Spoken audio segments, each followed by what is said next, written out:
আসসালামু আলাইকুম দর্শক। দর্শক, একটা অবাক করা খবর। বাগদান সারলেন এনসিপি নেতা হান্নান মাসুদ। হান্নান মাসুদ গোপনে বাগদান সারছেন। তো কার সাথে তিনি এই বাগদান সারলেন কিংবা কাকে তিনি বিয়ে করলেন, এই নিয়ে এটা একটা নিউজ হয়েছে, অনেকগুলো অনলাইন পোর্টালে দেখলাম। তো এখানে বলছে যে বাংলাদেশ গণতান্ত্রিক ছাত্র সংসদের বা বাকসাস সাবেক সংগঠক শ্যামলী সুলতানা জেতনির সঙ্গে বাগদান সেরেছেন জাতীয় নাগরিক পার্টি বা এনসিপির জ্যেষ্ঠ মুখ্য সমন্বয়ক ও রাজনৈতিক পর্ষদের সদস্য আব্দুল হান্নান মাসুদ। তাহলে তার স্ত্রী ছিল বাংলাদেশ গণতান্ত্রিক ছাত্র সংসদ বা বাকসাসের সাবেক সংগঠক। তার স্ত্রীর নাম হচ্ছে শ্যামলী সুলতানা জেতনি।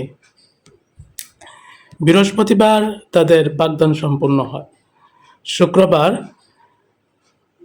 19 সেপ্টেম্বর রাতে নিজের ভেরিফাইড ফেসবুক আইডিতে বাগদানের বিষয়টি নিশ্চিত করেন হান্নান মাসুদ।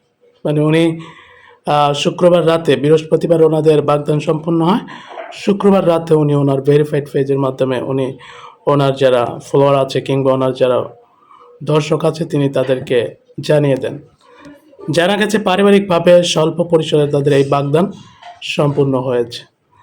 এর আগে গত 28 ফেব্রুয়ারি জুলাই আন্দোলনের সাবেক সমন্বয়ক ছাত্র সংগঠন বাংলাদেশ গণতান্ত্রিক ছাত্র সংসদ থেকে পদত্যাগ করে শ্যামলী সুলতানা জেতনি তিনি সংগঠনটির কেন্দ্রীয় কমিটির সংগঠক পদে ছিলেন। হান্নান মাসুদ শুক্রবার সৌদি আরবে গেছেন, সেখানে এক সপ্তাহের বেশি অবস্থান করবেন, পরে পবিত্র ওমরা করবেন এবং দলীয় কর্মসূচিতে অংশ নেবেন বলে জানা গেছে। মানে তার স্ত্রী শ্যামলী সুলতানা তিনি বাকসাস থেকে পদত্যাগ করেন। তো হান্নান মাসুদ তিনি শুক্রবারে সৌদি আরব গেছেন, সেখানে তিনি এক সপ্তাহ থাকবেন এবং ওমরা করবেন, তারপর তিনি আবার ফিরে এসে তার দলীয় কার্যক্রম তিনি সম্পূর্ণ করবেন। তো বিয়ে করেছে, আসলে এটা ভালো, খারাপ না, একটা ভালো কাজ করেছে, সুন্নতি কাজ, এটা সবারই করা উচিত। তার দাম্পত্য জীবন সুখে থাক, ভালো থাক, এটাই আমাদের পক্ষ থেকে শুভকামনা।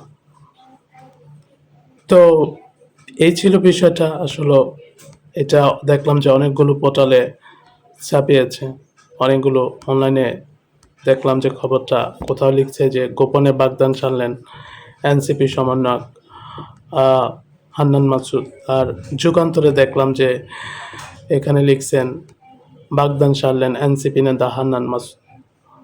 বিষয়টা আসলে ভালোই, খারাপ। তো ভালো থাকবেন। আল্লাহ হাফেজ। আসসালামু আলাইকুম।